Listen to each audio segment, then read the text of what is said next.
Hello. We hope you're enjoying your stay at Toshi's place. To help you make the most of your time in Kamakura, we've prepared this sightseeing guide. Today, we'll introduce you to Enoshima Benzaiten Nakamise Street. Okay, so let's picture this. You've just arrived at Enoshima, cross that bridge, and bam, you're right at the island's entrance. This street, it's like your vibrant welcome mat.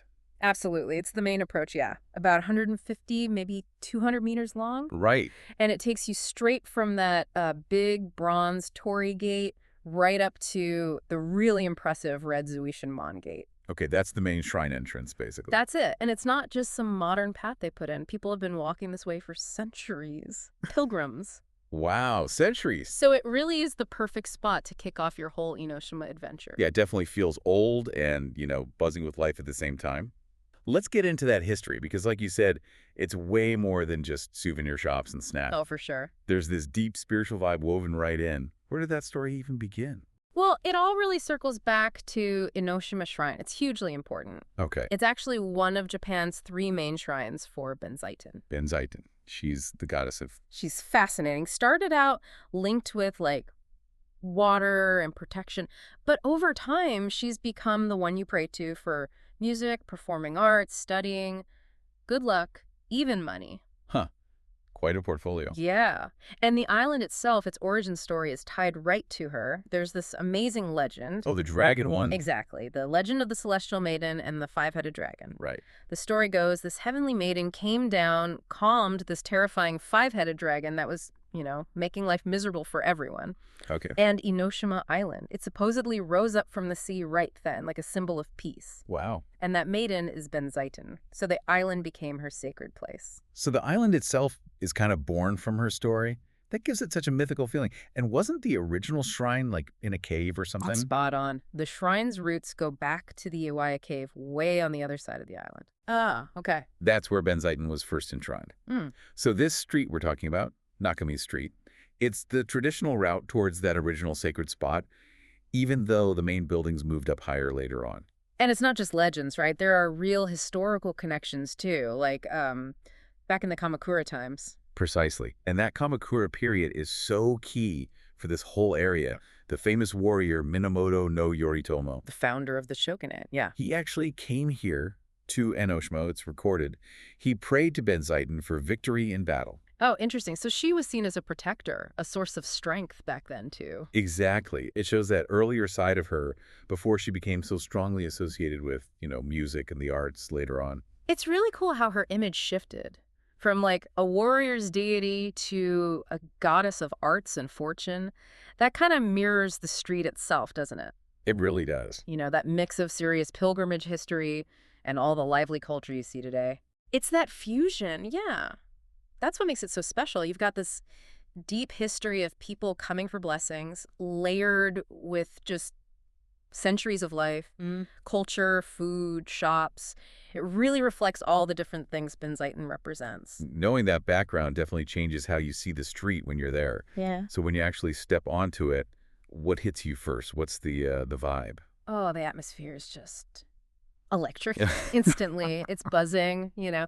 Seafood stalls everywhere, selling the local catch, souvenir shops packed with everything, traditional crafts, quirky Enoshima keychains, Yeah. sweet shops, little places to grab a bite to eat, just lining both sides. It's got this really unique, energetic feel. You definitely notice that mix, like stepping back in time, but also being somewhere totally alive right now. Yes, and that's kind of on purpose. Even with all the shops, they really try to preserve the look and feel. Oh, really? Yeah, Fujisawa City has this thing, an urban landscape ordinance, and make sure any new building or renovation fits in with the history, with the Benzaiten legends. Oh, smart. They want it to feel like a proper shrine approach, not just, any old shopping street. That makes sense.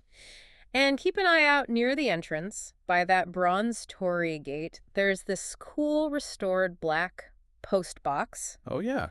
from the Meiji period. It's a little touch of history, great for photos. People have been sending letters from there for over 100 years. Little details like that make all the difference. That visual charm, the history, and let's be honest, the amazing smells coming from all the food stalls. Oh, yeah, It really hits all your senses the second you get there. definitely. The smells alone. Okay, yes, the food. We've touched on history, atmosphere, but, for a lot of visitors, The food is the main event. Aha, absolutely. What are the absolute must-tries on this street? Okay, definitely the local specialties. Enoshima is famous for shirasu, that's white beet. Right, the tiny fish? Yeah, so shirasudan, rice bowls topped with heaps of it, are everywhere, delicious. Right. But for the real street food icon, you have to get the octopus cracker. Yeah.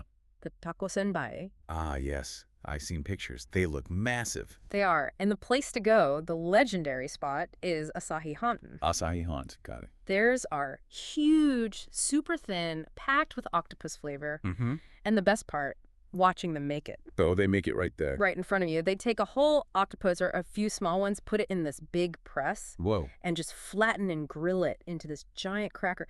It's quite a show. The smell is incredible, too. That sounds amazing.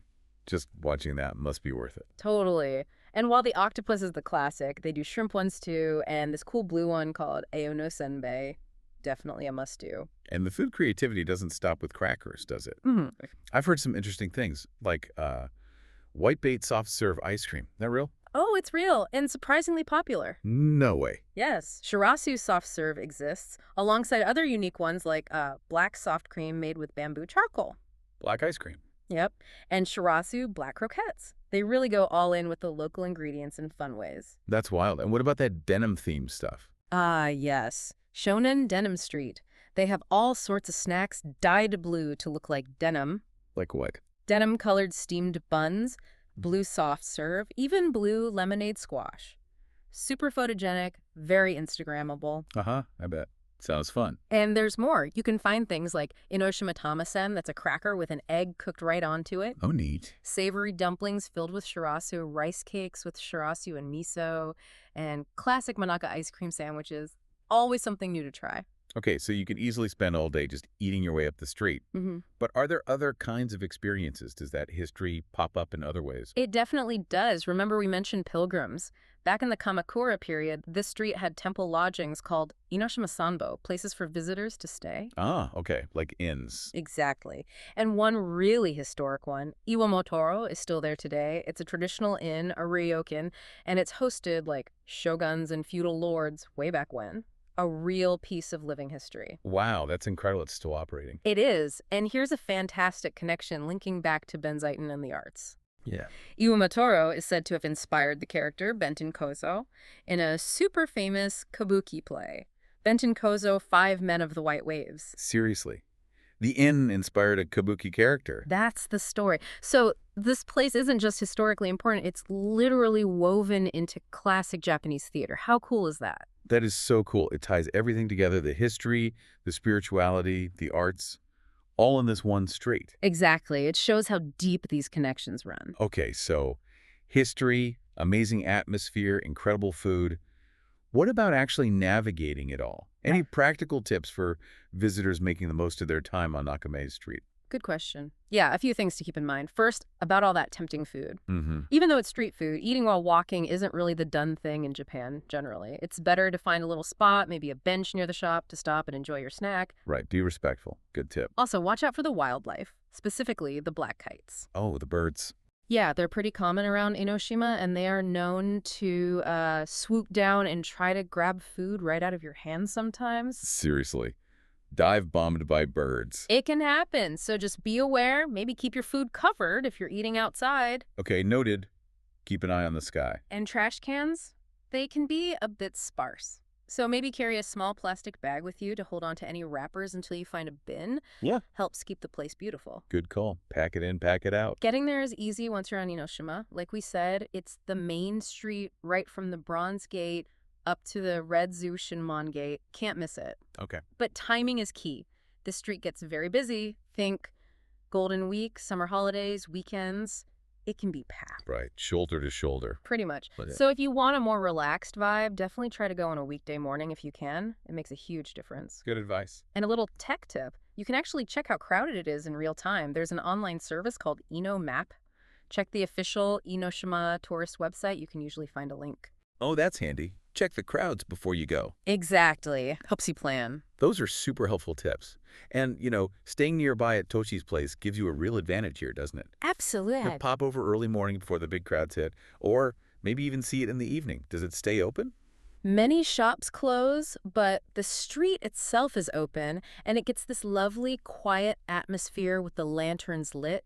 Very different from the daytime hustle. Serene, almost retro. Oh, that sounds nice. See a totally different side of it? Definitely. Having that flexibility from staying close by is great. You can pick your moment. So thinking about all this, Mm. it kind of leads to an interesting thought, doesn't it? Mm. You have this path that started for pilgrims, people seeking blessings from Benzaiten, Mm. this goddess of arts, luck, protection.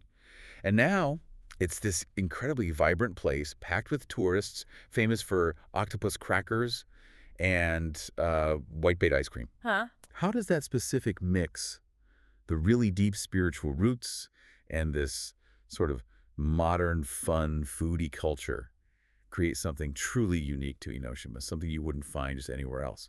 It makes you think about how faith and food, tradition and tourism kind of blend together there in a really special way. What did you think? We hope the rest of your stay at Toshi's place will be filled with wonderful memories.